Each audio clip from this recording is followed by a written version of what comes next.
खबर में रुक करते हैं यूपी के बस्ता की ओर, जहां डिप्टी सीएम केशव प्रसाद मौर्य ने कलेक्ट्रेट सभागार में समीक्षा बैठक की। अधिकारियों को कड़ा संदेश देते हुए कहा गया है कि बैठक में शामिल नहीं होंगे तो उनका 1 दिन का वेतन काटा जाएगा। यह साफ संदेश है कि अब प्रशासन में जवाबदेही अनिवार्य होगी। आपको बता दें कि डिप्टी सीएम ने गौशालाओं में सीसीटीवी कैमरे लगाने का ऐलान किया। उनका कहना है कि इससे जिला स्तर पर निगरानी बढ़ेगी और गायों की सुरक्षा सुनिश्चित होगी। जनपद में लगातार हो रही चोरियों पर भी मौर्य ने संज्ञान लिया। अधिकारियों को निर्देश दिए गए कि हर चोरी का जल्द से जल्द खुलासा किया जाए। राजनीतिक बयानबाजी पर भी डिप्टी सीएम ने तंज किया। उन्होंने कहा कि अखिलेश यादव ज्ञान न दे, यदि कन्नौज में कोई समस्या है तो उसका समाधान हमारी सरकार करेगी। मौर्य ने साफ कहा कि अखिलेश यादव सत्ता वियोग से पीड़ित हैं और फर्जी पीडीआई की बात कर रहे हैं। उनका 2047 तक सत्ता में आने का सपना अधूरा रहेगा। केशव प्रसाद मौर्य ने भ्रष्टाचार पर भी सख्त रुख दिखाया। एक भ्रष्टाचारी को खोजकर बाहर निकाला जाएगा और उनके द्वारा वसूल गए पैसे आम आदमी की भलाई के लिए खर्च किए जाएंगे। यह कदम जनता के लिए राहत और न्याय सुनिश्चित करेंगे। बस्ती में प्रशासन और सुरक्षा दोनों को लेकर बड़ा संदेश साफ हो गया है। अब सवाल ये है कि अधिकारियों की जवाबदेही और सीसीटीवी निगरानी कितनी जल्दी परिणाम देगी। ये कदम निश्चित रूप से जनपद में सुरक्षा और व्यवस्था मजबूत करने की दिशा में अहम साबित होगा। वो आश्रय स्थल पर क्या समस्या है उसको देखा जा सकता है और उसका समाधान किया जा सकता है।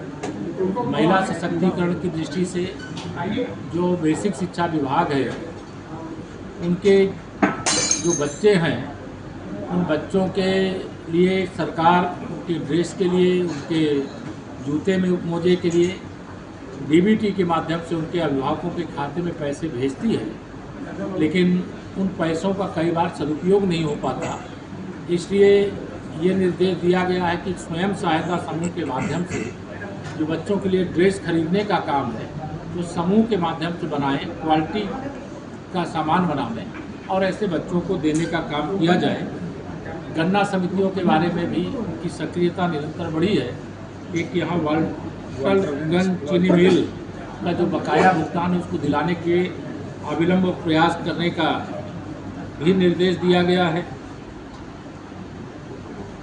हमारे जो पीएम आवास हो चाहे सीएम आवास हो, उन आवासों को कई अनुमन्य सुविधाएं दी जाती हैं, चाहे वह उनको शौचालय हो, चाहे उनको उज्ज्वला योजना से गैस का कनेक्शन हो, सौभाग्य योजना से बिजली का कनेक्शन हो, आयुष्मान कार्ड हो, राशन कार्ड हो, या सारी सुविधाएं जो दी जाती हैं वह उनको मिल जाएं। इनके लिए भी व्यवस्था बनाने के निर्देश दिया गया है। यहाँ के जिला चिकित्सालय में कुछ समस्या बताई गई है आवागमन को लेकर के, तो पीडब्ल्यूडी के अधिकारियों को भी निर्देश दिया गया है कि तत्काल उसमें सुधार करें, जिससे कोई असुविधा किसी मरीज को लेकर के आने वालों को ना होने पावे। नगरीय क्षेत्र में पीएम आवास में भी कुछ शिकायतें मिली हैं, उसमें भी पारदर्शिता लाने और जो पात्र लाभार्थी हैं उनको उपलब्ध कराने, क्योंकि माननीय प्रधानमंत्री मोदी जी के नेतृत्व जब तीसरी बार सरकार बनी तो उन्होंने 3 करोड़ और पीएम आवास देने का ऐलान किया। आज यह भी कहा गया है कि हमारे जो गुरुजन होते हैं, जो शिक्षा देते हैं, 5 सितंबर को हमारे उत्तर प्रदेश के आदरणीय मुख्यमंत्री योगी आदित्यनाथ जी ने शिक्षक दिवस पर जो हमारे शिक्षक हैं, जो हमारे शिक्षा मित्र हैं, जो हमारे अनुदेशक हैं, जो हमारी रसोइया हैं, उनको कैशलेस चिकित्सा व्यवस्था उपलब्ध कराने का ऐलान किया गया है। इसकी बधाई भी देता हूँ और इसके अनुपालन के लिए तत्काल आवश्यक कदम उठाने के लिए निर्देश दिए गए हैं। यह भी शिकायत आई कि इस समय चोरी की घटनाएं कुछ बढ़ी हैं। पुलिस विभाग विशेष अभियान चला करके उनका खुलासा करे और कोई भी अपराध ना होने पावे, अपराध मुक्त बस्ती बने, भ्रष्टाचार मुक्त बस्ती बने, विकास युक्त बस्ती बने। इसके लिए आवश्यक कदम उठाने के लिए ये कहा गया है। और तहसील स्तर पर हमने आज ये कहा है, हमारी पार्टी के बहुत सारे कार्यकर्ताओं के माध्यम से फीडबैक आया, जिसमें हर महीने एक बार तहसील स्तर पर पार्टी के जो हमारे प्रत्याशी रहे हैं वह भी जो जिले के पदाधिकारी होंगे, वह भी जो मंडलों के अध्यक्ष, वह भी जो उप जिलाधिकारी हैं, वहाँ के सीओ हैं, वहाँ के बीडीओगढ़ हैं, वहाँ के बिजली विभाग के अधिकारी हैं, बैठ करके जो जन समस्या है उसको महीने में एक बार सुनेंगे और उनका समाधान करेंगे।